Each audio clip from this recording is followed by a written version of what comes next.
नमस्कार, India news देख रहे हैं आप। आपके साथ मैं अभिषेक पांडे। बुलेटिन की शुरुआत फटाफट अंदाज में करेंगे। नवजोत सिंह सिद्धू ने पंजाब कांग्रेस पद से इस्तीफा दे दिया है। सोनिया गांधी को चिट्ठी लिखकर उन्होंने इस्तीफा भेजा। इस्तीफे के बाद बोले नवजोत सिंह सिद्धू, समझौता करने से इंसान का चरित्र खत्म हो जाता है।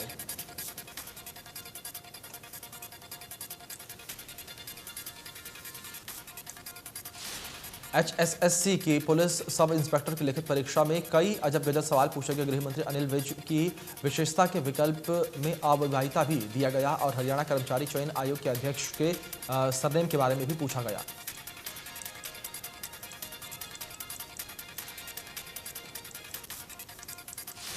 HSSC परीक्षाओं में कैबिनेट मंत्री अनिल विज की विशेषता और चेयरमैन के नाम के बारे में पूछे जाने पर मूलचंद शर्मा ने कहा कि ये जनरल नॉलेज के विषय में पूछे जाने वाले सवाल हैं।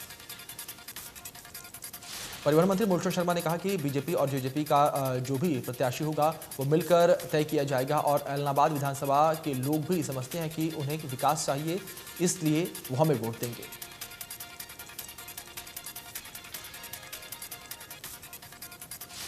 सार्वजनिक उपक्रम ब्यूरो के चेयरमैन सुभाष बराला के ऐलनाबाद उपचुनाव पर कहा कि गठबंधन की सरकार बैठकर इस बार रणनीति बनाएगी। दो पार्टियों जो फैसला लेंगी उसके हिसाब से कार्यकर्ता काम करेंगे। सुभाष बराला ने कहा कि जनता ने पहले भी बीजेपी के पक्ष में फैसला दिया है। अब ऐलनाबाद की जनता भी यही फैसला करे कि जनता फेयर ग्राउंड के ऊपर इस चुनाव को लेने वाली है और सामने कौन है उससे कोई फर्क नहीं पड़ता।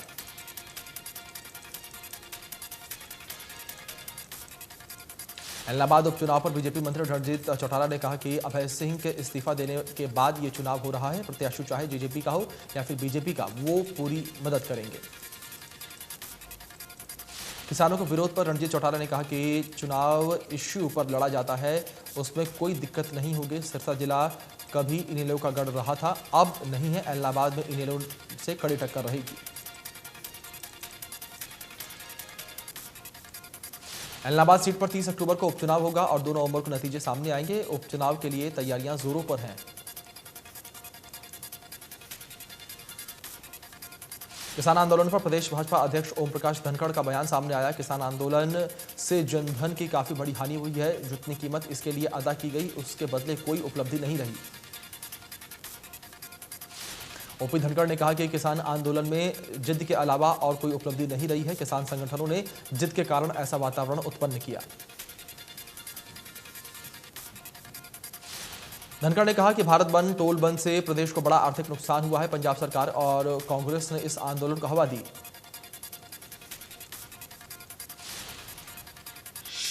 ओपी धनखड़ बोले कि पंजाब का भी इतना आर्थिक नुकसान हुआ कि उन्होंने मुख्यमंत्री बदल दिया। हरियाणा के गृह मंत्री अनिल विज दिल्ली एम्स अस्पताल में भर्ती हैं। सांस की तकलीफ के चलते उन्हें भर्ती कराया गया है। फिलहाल अनिल विज डॉक्टर्स की निगरानी में है।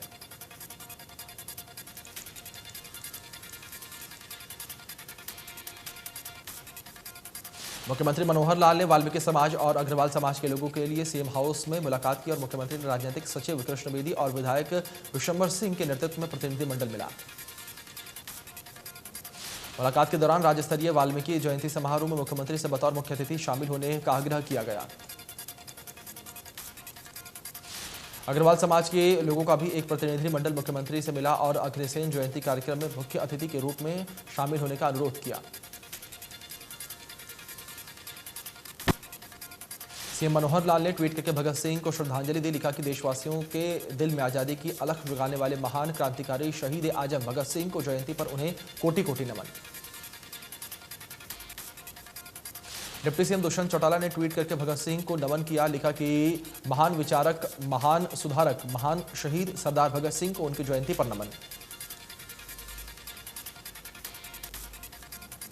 बल्लभगढ़ के सेक्टर 3 में गेस्ट टीचर्स की बैठक हुई, जिसमें गेस्ट टीचर्स संघर्ष समिति की अध्यक्ष पहुंची और गेस्ट टीचर्स को रेगुलर नहीं करने के मामले पर चर्चा हुई।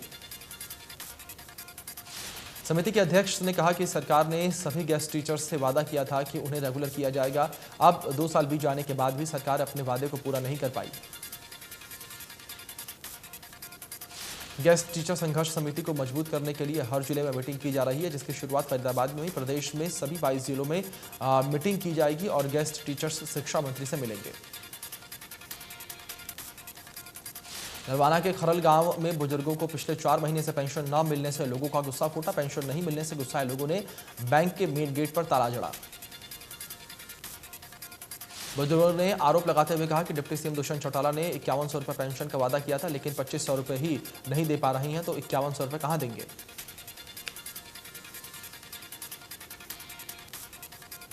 नीलोखेड़ी गांव पूजम के कचरा प्लांट बनाने को लेकर ग्रामीणों ने विधायक धर्मपाल गुदर का विरोध किया और कचरा प्लांट नहीं बनने के नारे लगाए। ग्रामीण एकजुट होकर कचरा प्लांट निर्माण को रद्द करने को लेकर अपनी मांग पत्र को डिप्टी सीएम दुष्यंत चौटाला को सौंपेंगे। ग्रामीणों का कहना है कि पंचायती जमीन पर कचरा प्लांट बनाने की तैयारी चल रही है।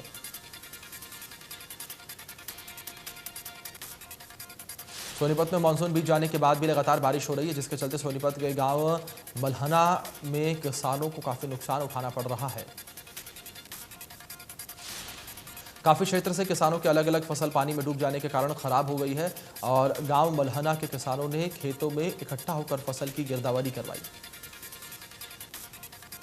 किसानों के मानो तो गांव में 100% फसल खराब हो गई है और गांव में करीब 25 से ज्यादा लोगों ने कपास की फसल उगाई थी। मेरा पानी मेरी विरासत योजना को बढ़ावा देने के लिए कपास की खेती की गई। बुधवार को सभी किसान इकट्ठा होकर जिला उपायुक्त कार्यालय जाएंगे, जहां पर गिरदावरी अच्छे ढंग से करने और किसानों को उनके नुकसान के मुताबिक पर्याप्त मुआवजा देने की मांग करेंगे।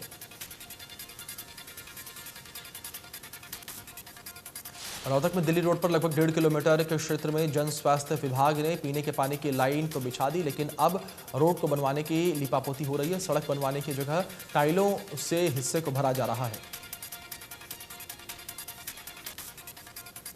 फतेहाबाद में घर के बाहर खड़ी गाड़ियों के शीशे तोड़ने का मामला सामने आया है। जिले में बीते 1 सप्ताह से दर्जन भर गाड़ियों को निशाना बनाया जा चुका है। घर के बाहर और सड़क पर खड़ी गाड़ियों को निशाना बनाकर शीशे तोड़े जा रहे हैं। हुडा सेक्टर में घर के बाहर लगे सीसीटीवी में गाड़ी तोड़े युवक नजर आ रहे हैं। रेवाड़ी में शहर के बीच बना डंपिंग स्टेशन डेंगू और मलेरिया जैसी घातक बीमारियों को न्योता दे रहा है। लोगों की शिकायत पर पूर्व मंत्री कैप्टन अजय यादव ने मौके पर पहुंचकर मुआयना किया। कैप्टन अजय यादव ने समस्या के बारे में अधिकारियों को बताया कि बैठने से नहीं बल्कि सड़कों पर निकलकर समस्याओं का निदान हो सकता है।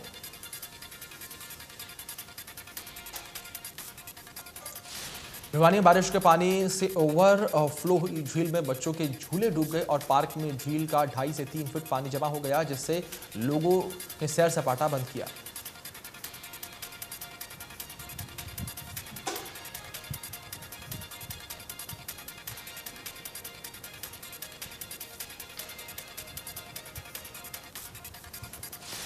पोलियो उन्मूलन का काम लगातार जारी है। फरीदाबाद में 3 दिन का मेगा ड्राइव चलाया जा रहा है। स्वास्थ्य विभाग की टीम जगह जगह छोटे बच्चों को पोलियो की 2 बूंद पिलाने का काम कर रही है। रेलवे स्टेशन पर भी कई जगह पर हेल्थ टीम लगाई गई है। ट्रेन में सफर करने वाले परिवारों के बच्चों को पोलियो की 2 बूंद पिलाई जा रही है। सभी टीम को टारगेट भी दिया गया है। फरीदाबाद में 3 लाख से ज्यादा बच्चों को पोलियो ड्रॉप पिलाने का टारगेट है। आज़ादी के 75वें वर्ष के रूप में देश भर में आज़ादी का अमृत महोत्सव कार्यक्रम चलाया जा रहा है। इसी मौके पर सीआरपीएफ देश के अलग अलग हिस्सों में साइकिल रैली निकाल रही है, जबकि 2 अक्टूबर को दिल्ली के राजघाट पहुंचेगी। साइकिल रैली जो 23 सितंबर से जम्मू कश्मीर से शुरू की गई थी, वो अंबाला पहुंचे। पुलिस प्रशासन और सीआरपीएफ ग्रुप ने रैली का स्वागत किया और अभिनंदन किया। अमृत महोत्सव को बीएसएफ के जवान कुछ अलग अंदाज में मना रहे हैं। अमृत महोत्सव कार्यक्रम में बीएसएफ की 177वीं वाहिनी के जवानों ने झांसी से दिल्ली तक के लिए साइकिल यात्रा निकाली। झांसी के ऐतिहासिक किले से बीएसएफ के 15 जवानों की साइकिल यात्रा को डिप्टी स्पीकर रणबीर गंगवा, हांसी विधायक विनोद बयाना और बीएसएफ की 177वीं वाहिनी के कमांडेंट ने हरी झंडी दिखाकर रवाना किया। यात्रा के दौरान बीएसएफ के जवानों का जगह जगह जोरदार स्वागत किया गया। ये साइकिल यात्रा 161 किलोमीटर का सफर तय करके 2 अक्टूबर को राजघाट पहुंचेगी और वहीं साइकिल यात्रा को समाप्त किया जाएगा। भिवानी की निशा ने 23 साल की उम्र में ही यूपीएससी क्लियर कर लिया है। निशा का रैंक 51 रहा और निशा के दादा ने बचपन से ही निशा को इस तरफ गति दी और दादा के सपने को निशा ने पूरा कर दिखाया। निशा मध्यम वर्गीय परिवार की जन्मी है और निशा ने पॉलिटिकल और हिस्ट्री में बीए की थी और यूपीएससी के लिए उन्होंने तैयारी उसी समय से शुरू कर दी थी। बाद में घर में ही तैयारी की।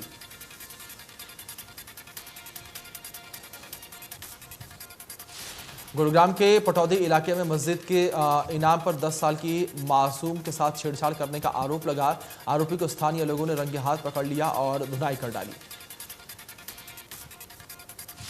आरोपी पटौदी मस्जिद में रह रहा था और यूपी के शामली का रहने वाला था। लोगों का जब उसकी हरकत और शक हुआ तो मस्जिद में जाकर रंगे हाथों से पकड़ लिया। फतेहाबाद के रतिया इलाके में छोटे कैंटर से डीएवी स्कूल की बस की टक्कर हो गई और हादसे में कुछ बच्चों को चोटें आई हैं, जबकि एक बच्चे को ज्यादा चोट लगी है।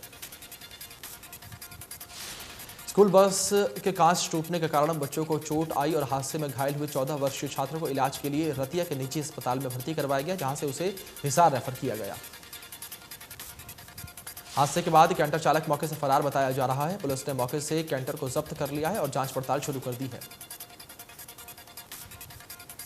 पंचकुला में माजरी चौक के पास युवक की हत्या कर दी गई और हमलावरों ने युवक पर तब तक हथियारों से हमला किया जब तक उसकी सांसें नहीं थम गई। आरोपियों ने तेजधार हथियारों से उसके सिर और मुंह पर कई वार किए। लगभग 10 मिनट तक आरोपी युवक पर तेजधार हथियारों से हमला करने के बाद मौके से फरार हो गए। बताया जा रहा है कि रोपड़ का रहने वाला मृतक अपनी पत्नी से अलग रहता था। वो गैर कानूनी रूप से सट्टे के काम में जुड़ा हुआ था। उसका मर्डर करने वाले ग्रुप भी सट्टे का काम करते थे। अंतर्राष्ट्रीय बाजार में तेल की कीमतों में इजाफा होने के साथ ही देश में पेट्रोल और डीजल के दाम रिकॉर्ड ऊंचाई पर हैं। लंबे समय से स्थिर पेट्रोल की कीमत में बढ़ोतरी हुई और डीजल के भाव लगातार तीसरे दिन बढ़े। पेट्रोल देश भर के शहरों में 20 से 22 पैसे प्रति लीटर महंगा हुआ है, जबकि डीजल का भाव 25 पैसे प्रति लीटर महंगा हुआ। दिल्ली के बाजार में पेट्रोल 101 रुपये 39 पैसे प्रति लीटर पहुंच गया, जबकि डीजल 89 रुपये 57 पैसे प्रति लीटर। जम्मू कश्मीर की सीमा पर भारतीय सेना ने एक बार फिर पाकिस्तान के नापाक इरादों को नाकाम किया है। उरी सेक्टर में सेना ने पाकिस्तानी घुसपैठियों को पकड़ा जो भारतीय सरजमीन पर आने की कोशिश में था। उरी सेक्टर में पाकिस्तान की ओर से लगातार घुसपैठ की कोशिश की जा रही थी और ऐसी कोशिश करने वाले कई आतंकियों को सेना ने मार गिराया था और उरी सेक्टर में पिछले 5 दिन में 4 आतंकवादियों को मार दिया। विधान भवन बनने के लिए विधान सभा अध्यक्ष ज्ञानचंद गुप्ता को बड़ी कामयाबी मिली है। केंद्रीय गृह मंत्री अमित शाह से उनकी मुलाकात के बाद हरियाणा ने इस मामले में एक कदम और आगे बढ़ा दिया। इस मुलाकात के बाद चंडीगढ़ प्रशासन ने पंजाब और हरियाणा विधानसभा के शीर्ष अधिकारी के साथ बैठक की। बैठक में चंडीगढ़ प्रशासन ने हरियाणा द्वारा पेश किए गए तथ्यों को सही मानते हुए पूरे विधान भवन में नए सिरे से पैमाइश करवाने का निर्णय लिया।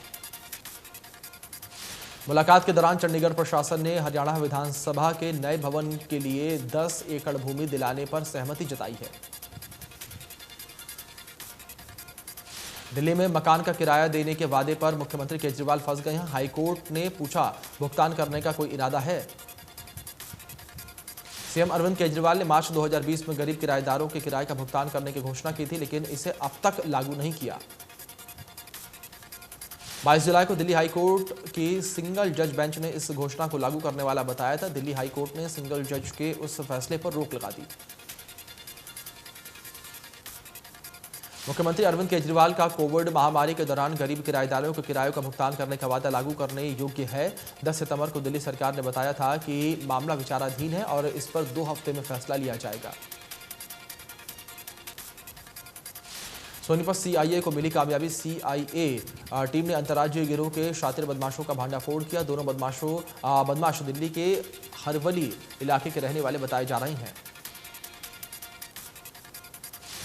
नरवाना में तेज रफ्तार का कहर देखने को मिला। नरवाना से जिंद की तरफ तेज स्पीड में जा रही तेज रफ्तार गाड़ी ने पालमा बस अड्डा पर खड़ी कार में टक्कर मार दी। हादसे में 5 लोग गंभीर रूप से घायल। हादसे में घायल हुए लोगों को जिंदल अस्पताल हिसार में उपचार के लिए भेज दिया गया है। एक्सीडेंट की पूरी घटना सीसीटीवी कैमरे में कैद हो गई। देश में पिछले 24 घंटों में कोरोना वायरस के 14,902 नए मामले सामने आए हैं। 24,238 लोगों को रिकवरी हुई और 181 लोगों की मौत हो गई। महाराष्ट्र में 24 घंटे में 2,563 नए मामले, एक दिन में 32 मरीजों की मौत। महाराष्ट्र में 37,000 से अधिक एक्टिव केस मौजूद।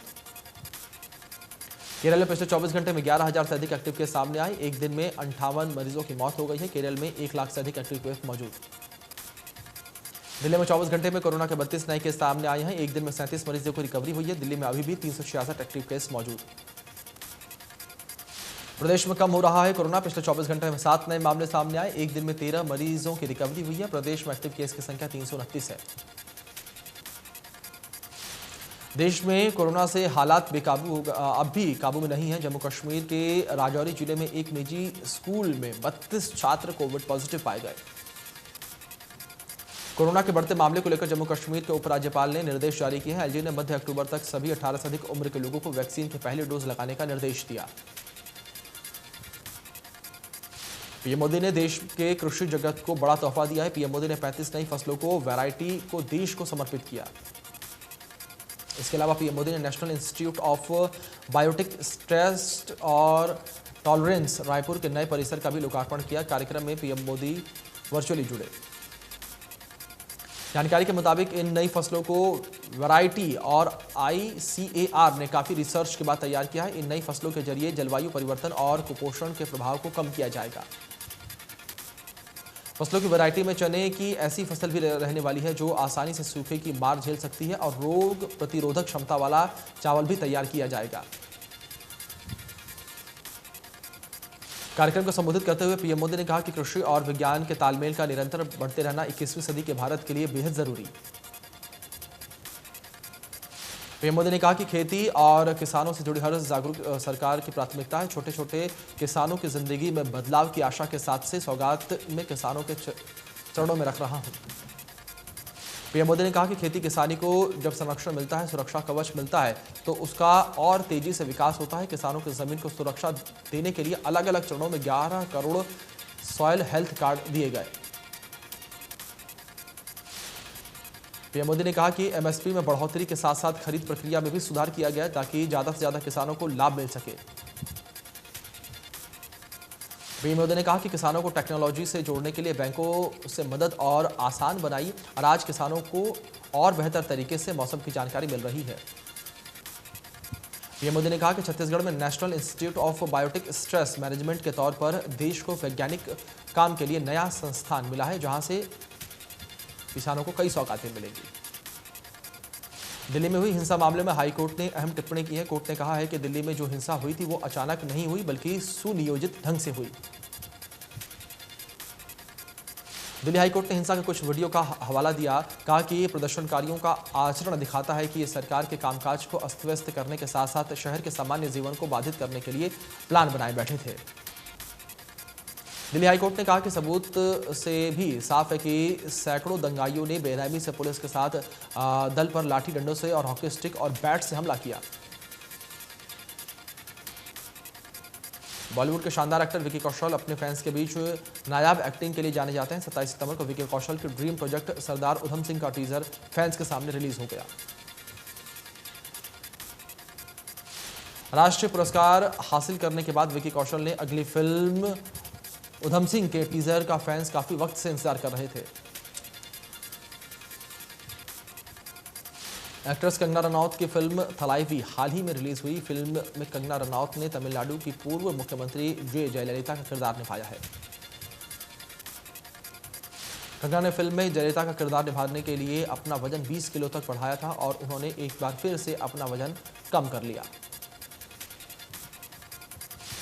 कंगना ने कहा कि मेरे शरीर पर हमेशा के लिए स्ट्रेच मार्क्स भी बन गए, लेकिन आपकी जिंदगी में आर्ट किसी कीमत के साथ आती है। चक्रवाती तूफान गुलाब ओडिशा और आंध्र प्रदेश के तटों पर दस्तक दे सकता है। मौसम विभाग के मुताबिक उत्तरी आंध्र प्रदेश और उससे सटे दक्षिण ओडिशा के तटों के लिए ऑरेंज अलर्ट जारी किया गया। इंग्लैंड टीम के महान ऑलराउंडर मोइन अली ने टेस्ट क्रिकेट से संन्यास का ऐलान किया।